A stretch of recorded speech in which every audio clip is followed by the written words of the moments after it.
Go ahead. As I said, 10 minutes, you can make a statement and Sure. some questions. Thanks so much. Well, good evening, and thank you so much for having me here tonight. It's truly a privilege to be able to come before you. A little bit about myself. I'm a native-born Angelino. My mother immigrated to this country with my sister. I was born in a county hospital in downtown Los Angeles and raised in Section 8 housing just west of downtown. I'm a product of the Los Angeles Unified School District. When I graduated high school, I enlisted in the Marine Corps, quite frankly, because my family couldn't afford to pay for college. I served as a Presidential Honor Guard in Washington, D.C. Under the Reagan administration. And then I joined the Sheriff's Department some 33 years ago. I've been on the department ever since. I spent half of my career working in patrol, specifically in South Los Angeles, probably 17 plus years. I've promoted up through the ranks, up through division chief, and have overseen 2 different divisions in the Sheriff's Department. I'm a former SWAT commander. I have well over 100 accommodations on my books and my personnel jacket. I've held the highest liability assignments the department has to offer, all without ever incurring any financial liability on the department or the citizens of Los Angeles County or taxpayers. I've been pretty much the go-to person in this department when we've been in crisis over several years. When we had the major jail scandals about 10 and a half, 11 years ago, when the sheriff and the undersheriff and I guess Cecil Ramble was over the assistant sheriff over the jails during that time period, I was brought in as a use of force expert. I was a SWAT commander at the time, and I wrote the policies, the de-escalation policies that transformed, our use of force policies in the jail.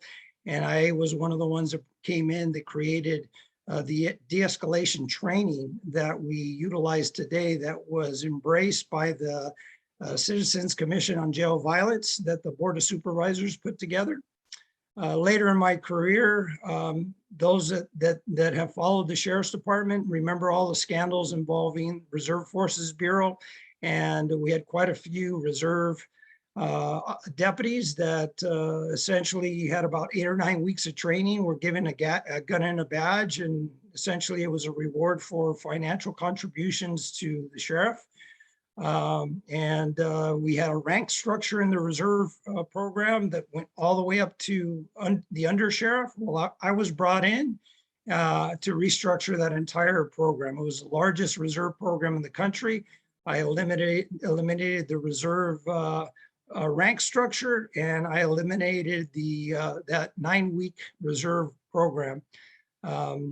When I was a commanding officer over South LA, I was brought in specifically because the station had a number of deputy involved shootings with unarmed citizens.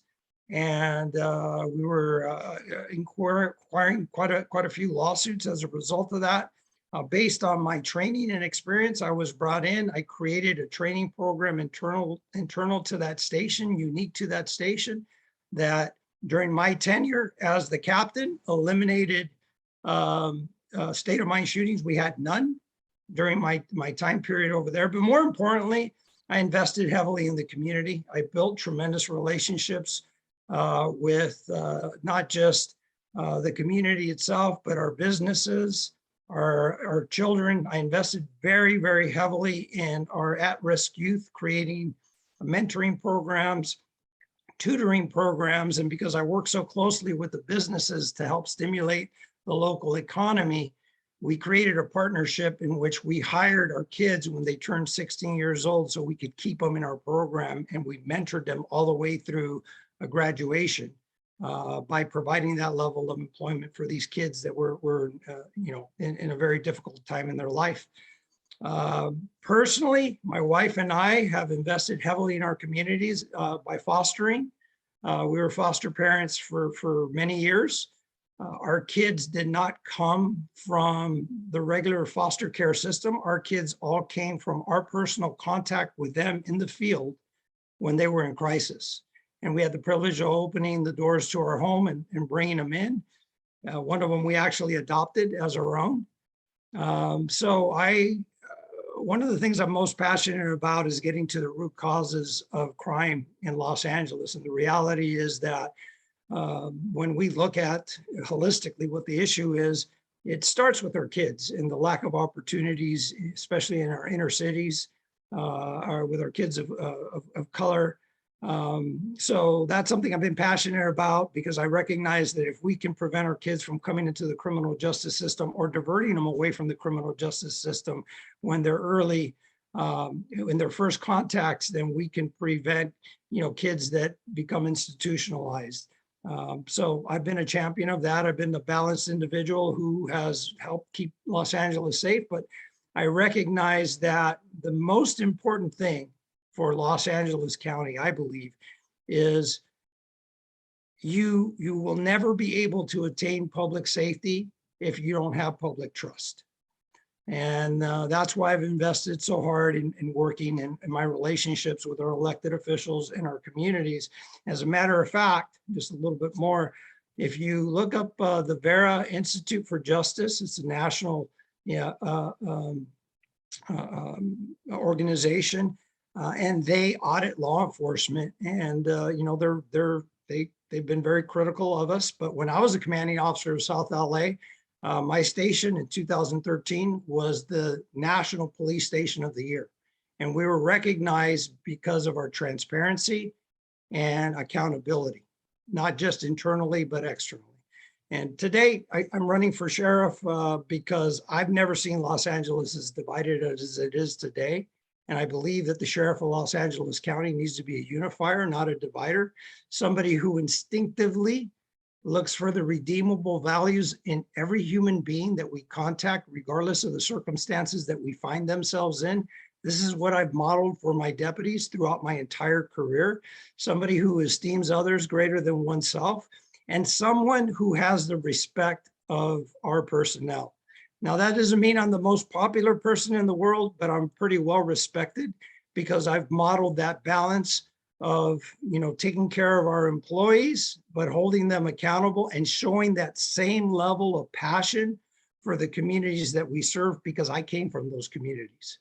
So that's a little bit about myself, and I'd love to answer any questions that you have for me. Great, thank you. So if anybody would like to ask Mr. Vera a question, please raise your Zoom hand.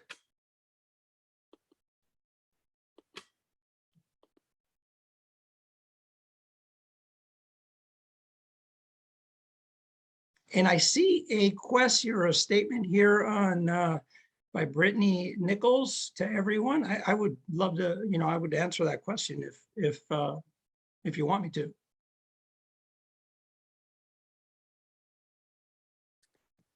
Well, since I don't know what she's referring to, yeah, please go ahead. I didn't have a chance to Google it yet while I was, Sure. meeting. So Julio Castillo was a 16-year-old young man in Linwood, some 23 years ago or so. The long story is that unfortunately he was on a cocaine binge. And on that night, his mother called the police, and he shot two deputy sheriffs. He shot one in the head, he shot another one in the chest. I responded out that night.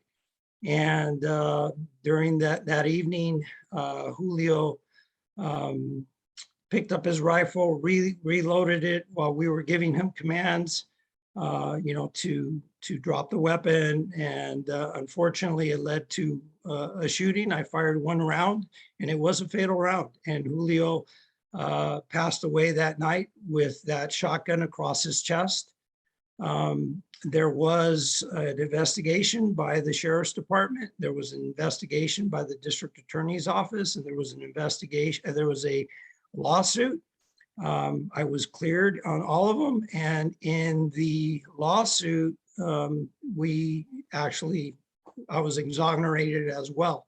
Now, the reason, and I've talked about this in the past, this actually led to my family and I getting into foster care, because we came on the sheriff's department to make a difference, to invest in other lives. And as tragic as this situation was, and it's something that I will never forget and I live with for the rest of my life, I chose not to just go back and say, you know what, I did everything I possibly could. And there was no other option. Instead, what I did was I saw the pain in his mother's eyes, and I experienced that whole lawsuit, and I saw her grief, and it was really something that helped transform my life, because I recognized that it didn't matter whether what I did was right or wrong. The pain with her was real. And I've used that through my entire career to show my deputies that, yes, this is a very, very difficult job. And, the allegations was that his hands were up in the air and he was surrendering when he was shot. Well, the reason I was cleared, it was an impossibility. The investigation, the autopsy shows he was fired one round that went through his left bicep, and unfortunately it hit his heart. And when he fell back, the shotgun was across his chest. His mother perceived that when his hands were in the air that he was surrendering. Unfortunately, he was actually, flipping, giving the bird off to the helicopter. It was all documented by witnesses, and that's why I was exonerated during the civil trial. But I don't hide from it, because it's a horrible situation that I learned from, and I've used it to move forward and to teach our deputies how important it is to look at the suffering that comes with these incidents, regardless of the circumstances, regardless of the fact that he shot 2 deputies, and regardless that he was about to fire again. And that can all be, you can look that up, and you can see that was the outcome of this trial. All right, well, thank you for sharing that with us. We'll go to Paulette, and then I'll hold the last spot for myself again. Paulette, can you unmute? Quick question. How are you different than the other candidates we heard?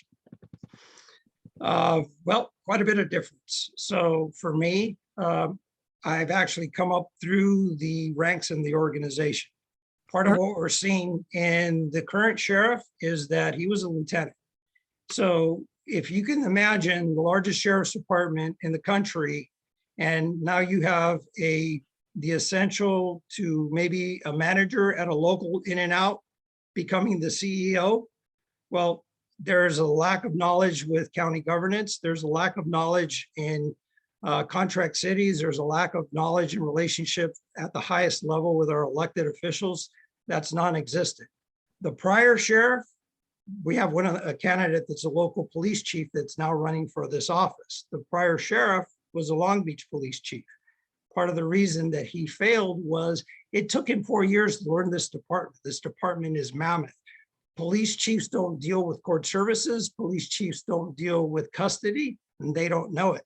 And police chiefs don't deal with contract cities. I know it in and out because I've been part of the sheriff's department all this time. But more importantly, I have a long track history that you can go back and you can look at, with 33 years on this department and 17 years in patrol, and as a former SWAT commander, when I can, come and bring you my career, never been disciplined, never paid a penny behind a decision I've made in my entire career, that tells you that I'm pretty balanced. And when you take what I've done in our communities and building relationships and building public trust and being audited by the highest levels at this country, when you look at the Vera Institute for Justice, you see a track record of someone who is completely invested in our communities, that wants to find the balance and knows that we will get nowhere in Los Angeles unless we rebuild public trust. I recognize that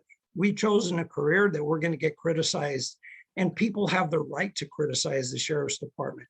I don't run from that. I embrace it. That's why when I saw the question on the screen, I will immediately, and I'll make myself available to Ms. Nichols if they have any further question, because I believe that if we don't rebuild that public trust and rebuild those relationships with our elected officials, we're never going to get anywhere. And then the other difference is I have a very good working relationship with the Inspector General who oversees the Sheriff's Department. Nobody else can say that because they don't have those, they're not part of the organization, or they think that they can rebuild that. I actually have a very good working relationship with him, because I've never shunned oversight. I've actually embraced oversight, and I recognize that oversight makes us better.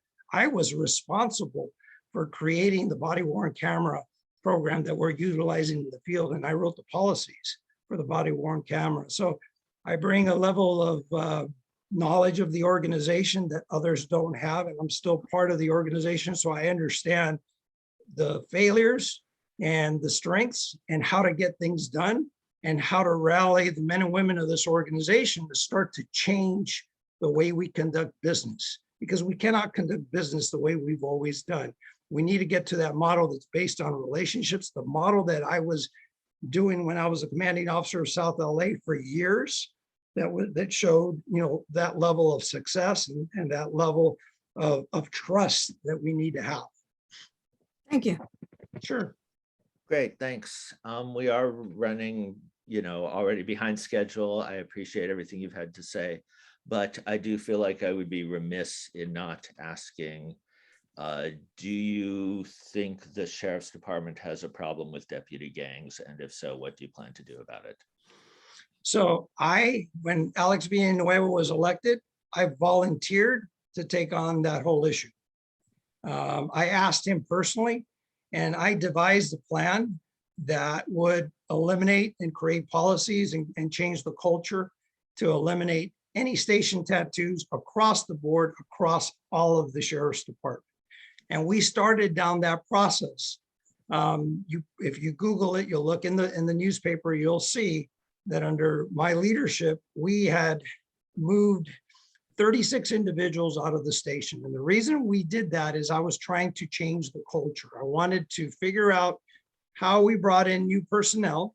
I wanted to monitor what was occurring at the station and open administrative investigations or criminal investigations if necessary, and do a complete reboot of the station while creating expectations across the board and creating a policy in conjunction with the Inspector General that would put a permanent end to the practice of station tattoos.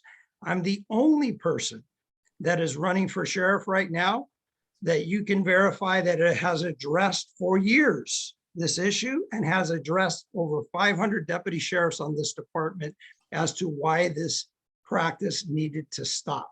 And I think that this isn't something that we need further conversation about. I've been in conversation, with the people who oversee the Sheriff's Department, and I told them, day one, my number one priority is not only will we change the culture, but we're going to change the policies in conjunction with them to put an end to this, because it's a liability issue to the citizens of Los Angeles. And it's a liability issue to the Sheriff's Department, but most importantly, it's a trust issue.